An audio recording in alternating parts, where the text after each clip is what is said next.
ओम वंदे गौ मातरम। मित्रों, सर में पसीना आना छोटे बच्चों से लेकर बुजुर्गों तक की समस्या है और इस समस्या के समाधान के लिए कई बार आप जो चीज़ें प्रयोग करते हैं, जो चीज़ें करते हैं, उससे कई बार आपकी और बहुत सारी नई समस्याएं बढ़ जाती हैं। कि जब आपने सर में पसीने का समाधान नहीं किया था, उससे पहले वो समस्या नहीं की, पर उसके बाद आपको कुछ समस्याएं आ गई हैं। और ये समस्याएं क्या आती हैं, कैसे आती हैं, आज हम सर में पसीना जो आपको आ रहा है इसका समाधान, इसको स्पष्ट करेंगे ताकि आपको इसका पूरा समाधान मिलेगा। और जिनको बहुत ज्यादा पसीना आ रहा है उनको क्यों आ रहा है वो भी हम आपको बताएंगे। तो इस वीडियो में आपको बताने वाले हैं सर में पसीना क्यों आता है, उसके पीछे का कारण क्या है, यदि पसीना ना आए तो समस्याएं क्या होंगी, और साथ ही पसीना जो आ रहा है उसके लिए आप जो साधन प्रयोग करें और हमने कहां से क्या बदला कि पसीना इतना ज्यादा आने लग गया और हमें सारा समाधान कैसे करें। आप पूरा वीडियो देखेंगे, आपको हर एक एक छोटी छोटी बात समझ में आएगी। और यदि आप इस बातों को समझते हैं तो मित्रों, आप बिना दवा के, हाँ जी हाँ, बिना दवा के अपने बहुत सारे रोगों का समाधान कर पाएंगे। क्योंकि आपकी समस्या है ये, इसलिए आप ये वीडियो देखने बैठे हैं। तो इसके बाद आपको क्या क्या हो गया वो भी आपको समझ में आ जाएगा। तो आप हो सकता है बहुत सारे रोगों का समाधान एक साथ में कर पाएं। तो चलिए हम आपको शुरुआत में बताते हैं कि आपने जो पसीना बहुत आता था, आपको पसीना ज्यादा लगता था, उसके कारण जो आपने समाधान किए हैं वो क्या किए हैं। आपको पसीना बहुत ज्यादा आता था तो आपने कुछ दवाइयां भी खाई होंगी, उसके अलावा आपने पंखा चलाना शुरू किया, एसी भी लगवाया, कूलर भी लगवाया, जो आपको जिसने बताया, जो आपके पास सुविधा हो सकती थी, आपने सारी सुविधाएं कर ली। लेकिन आपका सर में पसीना आना कम नहीं हो रहा, उल्टा बढ़ और गया किसी किसी का। हाँ, कमरे में रहते हैं तो पसीना कम आ रहा है, पर जहां कमरे से बाहर निकले, धूप में जाते हैं, कहीं भी जाते हैं तो पसीना बहुत ज्यादा आता है। तो जो समस्या है ना मित्रों, इसका आपको आज पूरा जड़ से समाधान मिलने वाला है, तो वीडियो पूरा देखिएगा।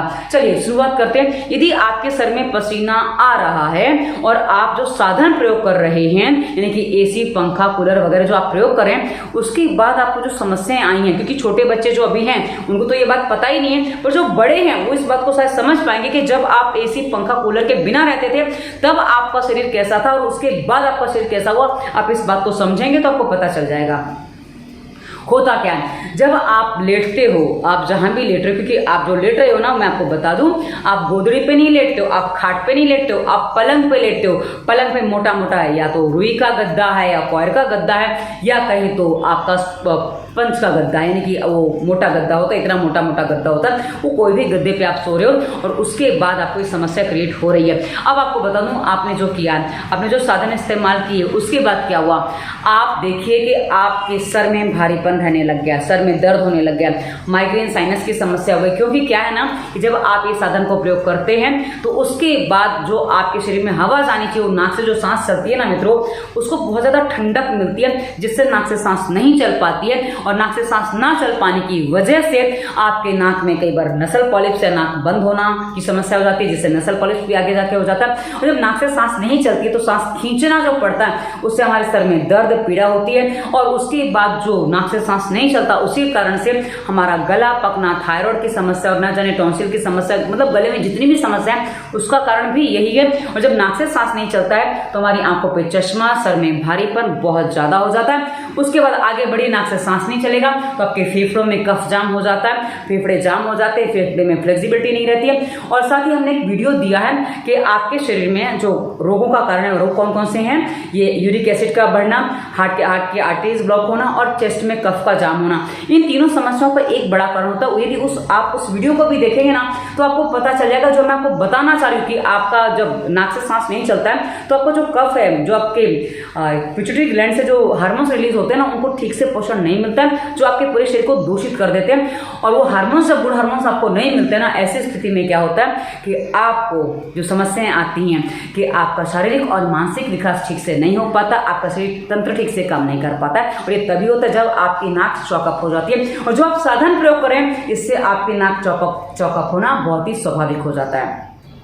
तो ये सारी समस्याएं मित्रों जो इसके परिणाम स्वरूप जन्म लेती है, जो आप साधन प्रयोग कर रहे हैं। अब हम बता दें कि आपके सर का पसीना क्या करता है।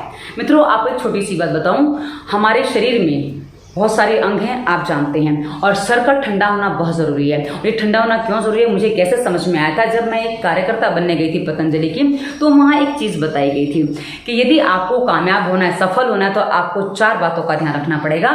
सर में बर्फ, सर पे बर्फ, मुंह में शक्कर, दिल में आग पैर में चक्कर। मतलब समझने में सरल है, यदि आपके सर पे बर्फ होगी यानी कि आपका सर ठंडा रहेगा तो आपको गुस्सा नहीं आएगा, आप सारे काम अच्छे से कर पाएंगे। उसके बाद मुंह में शक्कर होगी, आपकी वाणी मीठी होगी तो आप किसी से भी काम निकलवा सकते हैं। यानी कि कहा ना मीठा बोलने वालों का मिर्ची भी बिक जाती है और कड़वा बोलने वालों का गुड़ भी नहीं बिकता है, तो स्वाभाविक सी बात है। उसके बाद यदि आपके दिल में आग यानी कि आप कुछ करना चाहते हैं तो आपको दिल में आग रहेगी। और पैर में चक्कर का मतलब आप आलस नहीं करते हैं, आप हर काम के लिए हमेशा तैयार रहते हैं, तो ये पैर में चक्कर हो गया। तो मित्रों सबसे पहले क्या है, उसमें सर में बर्फ होनी चाहिए। अब सर की बर्फ क्या करेगी मित्रों, आपके सर में बर्फ कैसे रखी रहेगी, आप बर्फ लेके तो नहीं चल सकते ना, सर में बर्फ रख के नहीं चल सकते, तो ईश्वर ने आपका इंतजाम वैसा कर रखा है। आपके सर पे काले बाल दिए। अब काला रंग जो है ना मित्रों धूप को आकर्षित करता है। यदि हमारे सही तरीके से देखा जाए, आपने देखा होगा पहले लोग बाल कटवाते नहीं थे, पुरुष भी लंबे बाल रखते थे, महिलाओं के भी बाल लंबे होते थे और बाल बहुत घने होते थे। तो जो घने और लंबे बाल होते हैं ना मित्रों, आपने देखा होगा पुरुष भी यहाँ जूड़ा बना लेते थे ताकि यहाँ विशेषकर यहाँ जुड़ा बनता था ताकि हिस्सा गर्म ना हो। यदि आप खुले सर चल रहे हैं तो हिस्सा गर्म ना हो, यानी कि नहीं तो पहले तो पगड़ी वगैरह का भी चलन था, राजा वगैरह पगड़ी बनाते थे और हर कोई पगड़ी पहनता ही था। पगड़ी टोपी किसी ना किसी रूप में पहनी जाती थी ताकि सर पे वो बहुत तेज धूप ना लगे, पर हाँ धूप लगेगी तो पसीना आएगा और पसीना आएगा तो आपका सर ठंडा रहेगा। इसका इंतजाम प्रकृति ने आपको प्राकृतिक रूप से दिया हुआ है, लेकिन क्या हुआ, हमने उसको थोड़ा गड़बड़ किया। अब हमारी जो खान पान रहन सहन की गलतियां हैं उसके कारण जो बाल झड़ते हैं तो इसमें सीधा कई बार सर में सीधा धूप लगते, तेज धूप लगते तो हमें नुकसान करती है, मतलब वो भारी पड़ जाती है, तो वो नहीं होता। पर पहले ऐसा नहीं था, तो पहले बाल इतने सारे होते थे। अब आगे बढ़ते हैं मित्रों, जो सर पे पसीना आता है वो काम क्या करता है, वो हमारे सर को ठंडा रखने का काम करता है। अब जब सर ठंडा रहता है ना मित्रों, उससे क्या होता है, हमारे पूरे शरीर में शीतलता बनी रहती है। आपने नोटिस किया हो तो जब किसी को बुखार आता है, बुखार आता तो शरीर में पसीना नहीं आता, क्योंकि पसीना आएगा तो बुखार उतर जाएगा, तो पसीना नहीं आता है। आपके शरीर पर बुखार है, आप यदि 102 के 104 के आगे जाता है तो सबसे पहले डॉक्टर क्या बोलता है, सर पे पट्टियां रखो, सर पे बुखार नहीं चढ़ना चाहिए, यानी कि सर पे बुखार चढ़ गया तो आपको भारी नुकसान हो सकता है। यानी कि सर में जो समस्या होती है ना मित्रों, हमारा पूरा हेड जो है ना, ये हमारे पूरे शरीर का तंत्र चलाता है। अभी वही गर्मी आ जाएगी तो वो तंत्र ना जाने किस तरह से जल सकते हैं। जलने का मतलब जैसे हमारे वायर सर्किट हो जाते हैं ना, शॉर्ट सर्किट हो जाता है, वैसे हमारे सर में भी यदि कुछ हो जाता है, जैसे ब्रेन हेमरेज, पाइल्स, ये सारी समस्याएं सर से होती हैं। तो यदि आपका सर पे बुखार चढ़ गया तो कुछ भी हो सकता है, सर में नहीं कहा जा सकता, सर की कौन सी नस फट जाएगी, क्या हो जाएगा, नहीं कहा जा सकता। इसलिए सर को ठंडा रखना बहुत जरूरी है। और बुखार में इसीलिए कहा जाता है कि सर पे पट्टी रखो, सर पे ठंडा रखो और सर को ठंडक देना है। तो यदि आपको पसीना नहीं आ रहा है तो सर गर्म हो जाता है, आप समझ लीजिए। और सर गर्म हो गया तो ये खाली बुखार के बाद ये जो ब्रेन हेमरेज वगैरह होता है ना, उसके अलावा भी मित्रों नॉर्मली जिनका गर्म रहता है उनको भी बता दूं, उनकी नाक से सांस नहीं चल पाती है ठीक से, नाक में हमेशा गरम गरम महसूस होता है, जिसके कारण से किसी किसी की नक्सीर आना और किसी को एकदम गरम ठंडा होता है ना तो सीधा छींके आना शुरू हो जाता है, और किसी किसी को आर्टरी कहने की शीत पित्त की समस्या हो जाती है। जी हाँ, ये सारी समस्या आपके शरीर में जो गर्मी बढ़ती है ना, सर में गर्मी बढ़ जाती है, उसके परिणाम स्वरूप ये सारी बड़ी बड़ी समस्या आपको आ जाती है और हमारे शरीर का कफ सूख जाता है। और जब कफ सूख जाता है ना मित्रों तो वो हमारे शरीर में जोड़ों में आटी के रह के रूप में, यानी कि जो आवाज़ आती है ना, कच कच कच कच की जोड़ों से आवाज़ आती है, उसके अलावा छाती जाम हो जाती है, कफ वगैरह जो सूख जाता है, वो सारी स्थितियां तभी बनती हैं जब आपका सर गर्म हो जाता है। उसके बाद ये सारी स्थितियां बनती हैं। और सर गर्म होने के कई कारण होते हैं मित्रों, एक तो ठीक से नाक से सांस ना चल पाना, उसके अलावा जो दवाइयाँ खा रहे हैं, क्योंकि बहुत सारे रोग शरीर में लग जाते हैं, हम दवाइयाँ खा के रोगों का समाधान करना चाहते हैं तो उससे भी कई बार सर में गर्मी बढ़ जाती है और गरम गरम लगता है, गरम गरम लगता है तो भी पंखा चलाते हैं, पसीना आता तो भी पंखा चलाते हैं, समझ में नहीं आता कि हम क्या करें। तो ऐसी स्थिति में आपको ये जो पंखा है, जो एसी है, जो कूलर है, ये आपको बहुत बहुत बहुत ज्यादा नुकसान करता है और आप समझ नहीं पाते और इसी फेर में पड़े रहते हो, ठंडक देने के, पसीना रहे तो पसीना सुखाने के, और गर्मी होगी तो उसको ठंडक करने के फेर में आप पड़े रहते हो, जो सही समाधान आप नहीं कर पाते हो। तो अब आगे बढ़ते हैं मित्रों, ये मैंने आपको बता दिया, यदि सर गर्म हो जाएगा तो क्या स्थितियां बन जाएंगी। अब आपको कहा ना सर में पसीना आना, अब आपको समझ में आया होगा कि जरूरी है। और ये है। पर आपको ज्यादा पसीना क्यों आता है? क्योंकि कई बार आप कंप्लेन करते हो पसीना बहुत ज्यादा आता है। हो सकता है आपको थोड़ा पसीना भी बहुत ज्यादा लग रहा हो, ये भी एक संभावनाएं बनती है, क्योंकि आजकल क्या है ना, सहन शक्तियां लोगों की बहुत ज्यादा कम हो गई है। थोड़ा सा पसीना है तो ये कर लो, वो कर लो, वो कर लो, और वो सुलग जाते हैं कामों में। अब आपको ज्यादा जो पसीना आ रहा उसके पीछे का कारण क्या, वो भी मैं आपको बता दूं। चलिए इसको मैं थोड़ा विस्तार से आपको समझाऊंगी ताकि आपको बात स्पष्ट हो जाए। मित्रों, हमारे जो पहले चलन था ना, वो बान की खाट पे सोने का चलन था। आपने देखा होगा ब्राउन कलर की एक रस्सी जैसी पतली पतली बनाते थे, उससे खाट भरी जाती थी और उस खाट पे सोने का चलन था। और वो चलन क्या था मित्रों, उस खाट को बिछा दिया, उसके ऊपर दरी या कोई चादर वगैरह डाल दी, मोटी चादर डाल दी, और उसी के लोग ऐसे ही सो जाया करते थे। और बहुत से बहुत बिछाया उस पर तो कपड़े की गोदड़ी बोलेंगे तो पुरानी जो धोतियां हो जाती थी ना माताओं की, पुरुष भी तब तो धोती पहनते थे, तो पुरानी धोतियों की गोदड़ी बना दी जाती थी, वो गोदड़ी बिछाई जाती थी। और कुछ ज्यादा बाहर से गद्दे वद्दे नहीं लाए जाते थे, तो गोदड़ी बिछाई जाती थी या फिर चद्दर या मोटी दरी कुछ भी बिछा दिया। और तकिया बहुत कम लोग लेते थे, क्योंकि खाट की बनावट ऐसी होती है जहां तकिए की जरूरत बहुत कम पड़ती है। तो आप देख सकते हैं वो खाट जो बनती है ना मित्रों, उसमें नीचे से भी हवा आ रही है, ऊपर से भी हवा आ रही है। और उस समय लोग अक्सर, पंखे कूलर तो कुछ था ही नहीं, पेड़ों के नीचे सो जाया करते, और बहुत से वो तो बिजना डलाया करते, हाथ से पंखा जो है ना उसको डलाते थे। और बहुत जो पैसे वाले लोग होते थे क्या करते थे, कोई आदमी रख लेते, तो जो बाहर से वो एक उनका लगा होता था, प्राकृतिक ही होता था वो, उसमें भी कोई मशीन वगैरह तो होती नहीं थी, उसके पंखे में सोते थे। तो वो एक अलग इंतजाम वो कर लेते थे जिनके पास धन था, तो एक व्यवस्था ऐसी थी।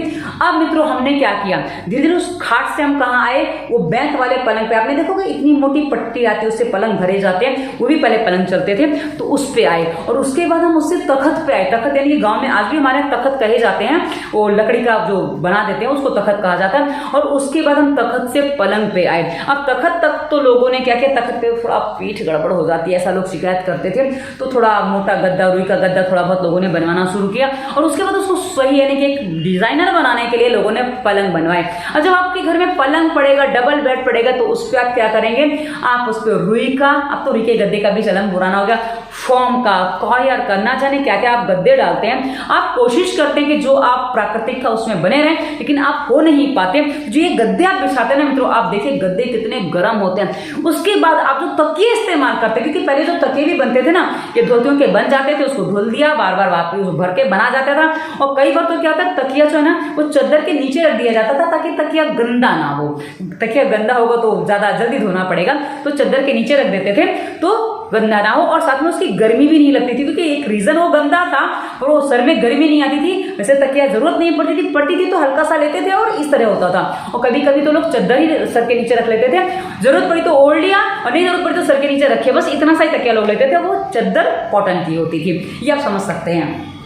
अब आज हम क्या करते हैं, मोटे मोटे तकिए लेते हैं। अब तकिए किसके हैं, रुई के हैं या कॉयर के हैं, कॉयर नहीं, वो एक रेक्रॉन करके एक मटेरियल आता है, कुछ और भी है, कई तरीके के तकिए आप यूज करते हैं। और वो तकिए के मटेरियल जो है ना मित्रों, सारे के सारे आपके सर में पसीने की मात्रा को बढ़ा देते हैं। जी हाँ, वो सारे गर्म होते हैं और उसमें आपको पसीना बढ़ जाता है। तो आप जो गद्दों पे सो रहे हैं, जो आप तकिया इस्तेमाल करें, उसमें आपका पसीना ज्यादा आता है। अब आपको लगता है हमारा तकिया हमेशा गीला ही बना रहता है, क्योंकि मैंने जब इस चीज को देखा था अपने शरीर पे, जब देखा, क्योंकि मुझे जब पसीना नहीं आता था तो कभी कभी मुझे कॉलर गीली मिलती थी, तो मुझे पता चला कि पसीना इतने हिस्से में आ रहा है। इसलिए मेरा चेहरा बहुत ज्यादा थोड़ा तो खराब हुआ, पर ऐसा नहीं हुआ कि बहुत ज्यादा तकलीफ हो जाती थी, तो नहीं होता था। तो मित्रों मैं आपको बता दूं क्या हुआ कि जब आप ये चीजें करते हैं, जब आप ये गद्दे वगैरह इस्तेमाल करते हैं, वहां से आपको पसीना और ज्यादा बढ़ जाता है। यदि आप खाट पे सोते तो पसीना बहुत कम आएगा, और यदि गद्दों पे सोएंगे पसीना बहुत ज्यादा आएगा। और उसके लिए बाद में आपकी कहानी लगी हुई है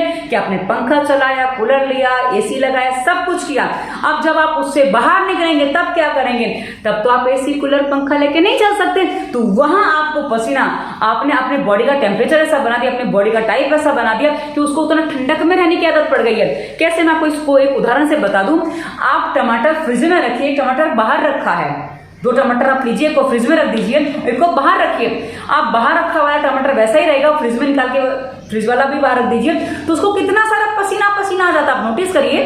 वैसे ही मित्रों जब आपको एसी में रहने की आदत पड़ गई है, कूलर में रहने की आदत पड़ गई है, पंखे में रहने की आदत पड़ गई है, तो जहां आप गर्मी में जाएंगे आपको बहुत ज्यादा पसीना आने वाला है, तो आपको लगेगा कि आपको बहुत ज्यादा पसीना आता है, सर में भी आएगा। जी हाँ, तो ये पसीना इसी तरीके से आता है, इसी तरीके से आपके पसीने की समस्या बढ़ जाती है और आप इसको दवाइयों से ना जाने क्या क्या करके ठीक करने का प्रयास करते हैं, जो समस्या ठीक नहीं होती है और बहुत सारे रोगों को जन्म दे देती है, जो आपको उसकी दवाइयां खानी पड़ती है। उसके बाद एक के बाद दूसरा, दूसरे के बाद कुछ ना कुछ लगा रहता है। तो मित्रों यदि आप इस निर्देश को ध्यान से समझेंगे तो आपको पता चलेगा कि वाकई आपको क्या करना चाहिए। अब आपको पसीना बहुत आता है, इसके लिए आप और कई बार आप बहुत सारी दवाइयां भी खा रहे हैं, आपके शरीर में बहुत सारे रोग विशेष भी हैं जिनकी आप दवाइयां खा रहे हैं। मित्रों इसी वीडियो के डिस्क्रिप्शन में पहली दूसरी दवा मुक्ति और वायरस के प्रभाव हमने प्लेलिस्ट दी है, उनके वीडियोस देखिएगा, आपको अपने रोगों पर वीडियोस मिलेंगे। उसके बाद आगे कभी मत करना, स्वास्थ्य नियम, प्राणायाम, व्यायाम, फालतू विचार मुक्ति, हमने सारी चीजें बताई हैं। एक्यूप्रेशर और ये क्या कहते हैं मुद्रा, हमने सारे